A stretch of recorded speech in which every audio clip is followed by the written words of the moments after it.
بسم اللہ الرحمن الرحیم۔ ابلیس شیطان کی پیدائش کیسے ہوئی؟ کیا ابلیس سے پہلے کوئی شیطان یا جن موجود تھا؟ اللہ پاک نے ابلیس کے لیے جوڑا یعنی اس کی بیوی کب پیدا کی؟ ابلیس کا نکاح کب ہوا اور اس کے بچے کیسے پیدا ہوتے ہیں؟ کیا دنیا میں موجود شیاطین و جنات ابلیس کی اولاد ہیں؟ ناظرین گرامی، آئیے پہلے تو قرآن سے پوچھتے ہیں کہ کیا ابلیس کی کوئی اولاد موجود ہے؟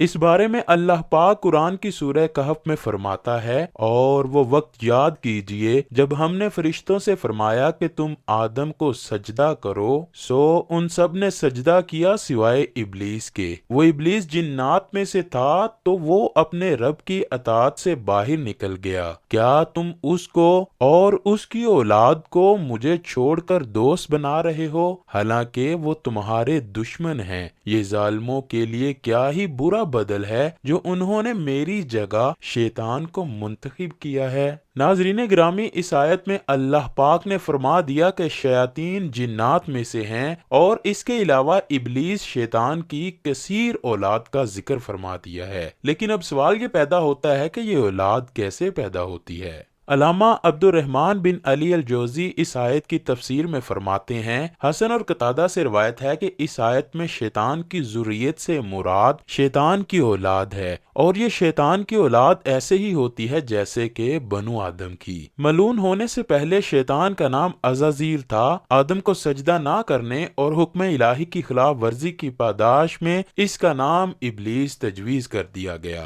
شیطان بھی اسی ابلیس کو کہتے ہیں۔ اللہ تعالیٰ نے آگ کے شعلوں سے ایک جن کو پیدا کیا تھا، اس کے بعد اس کے لیے ایک بیوی پیدا کی۔ اسی جوڑے سے تمام جنات کی نسل دنیا میں پھیلی۔ نزہۃ المجالس میں حدیث میں ہے کہ جب اللہ نے ابلیس کی نسل اور اس کی زوجہ پیدا کرنا چاہی تو شیطان پر غصے کا القاء کیا۔ غصے کی وجہ سے آگ کی ایک چنگاری پیدا کی۔ اس چنگاری سے حق تعالیٰ نے ابلیس کی بیوی پیدا کر دی۔ مجاہد رحمۃ اللہ علیہ کہتے ہیں کہ ابلیس سے نسل پیدا ہونے کی کیفیت یہ ہے کہ اس نے اپنی شرمگاہ کو اپنی ہی شرمگاہ میں داخل کیا تو 5 انڈے دیے۔ ان کا کہنا ہے کہ اصل ضروریت یہ ہے۔ حیات الحوان میں شیطان کی افزائش نسل کے بارے میں روایت کچھ اس طرح مذکور ہے۔ اللہ تعالیٰ نے ابلیس کی داہنی ران میں مرد کی شرمگاہ اور بائیں میں عورت کی شرمگاہ پیدا کی، جس سے ہر روز 10 انڈے نکلتے ہیں، اور ہر انڈے سے شیطان مرد اور شیطان عورتیں پیدا ہوتی ہیں۔ ناظرین گرامی، یہاں یہ بات بتاتے چلیں کہ جنات اور شیاطین 2 الگ الگ مخلوقات ہیں۔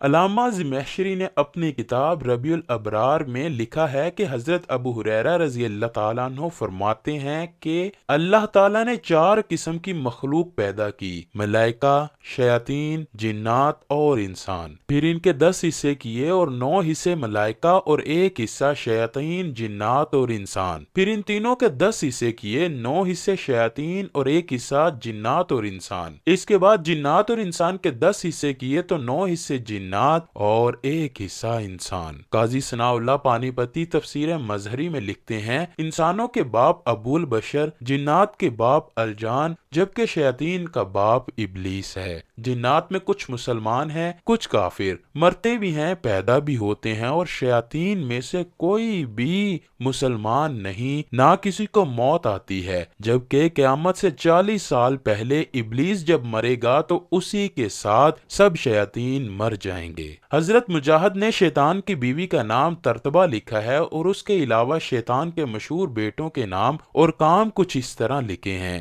دمبور، یہ ہر بازار میں شیطان کا جھنڈا اٹھائے ہوئے ہوتا ہے، عورتوں کو مردوں اور مردوں کو عورتوں کی طرف مائل کرتا ہے۔ صبر، جو مصائب کا سبب ہے۔ آور، جو ریاکاری کا باعث ہے۔ مسعود، جو لوگوں میں جھوٹی باتیں پھیلاتا ہے۔ داسم، یہ اس آدمی کا ساتھی ہے جو گھر میں بغیر سلام کیے داخل ہوتا ہے اور بسم اللہ پڑھے بغیر کھانا کھائے وہ اس کے ساتھ کھانے میں شریک ہو جاتا ہے۔ الغرض شیاطین روزانہ ایک انسان پر کئی مرتبہ اپنے قابو میں کرنے کے لیے ان پر حملے کرتے ہیں، جیسا کہ حضرت ابن مسعود رضی اللہ تعالیٰ عنہ حضور نبی مکرم حضرت محمد صلی اللہ علیہ وآلہ وسلم سے روایت کرتے ہیں کہ نبی پاک صلی اللہ علیہ وآلہ وسلم نے فرمایا، تم میں سے ہر ایک کے ساتھ جنوں اور شیطانوں میں سے اس کا ہم نشین ہے۔ تو صحابہ نے کہا اے اللہ کے رسول کیا آپ کا بھی جنوں میں سے کوئی ہمنشین ہے؟ تو انہوں نے فرمایا ہاں میرا بھی ہے، مگر اللہ نے میری مدد فرمائی اور وہ مسلمان ہو گیا تو وہ مجھے بلائی کے علاوہ کسی چیز کا نہیں کہتا۔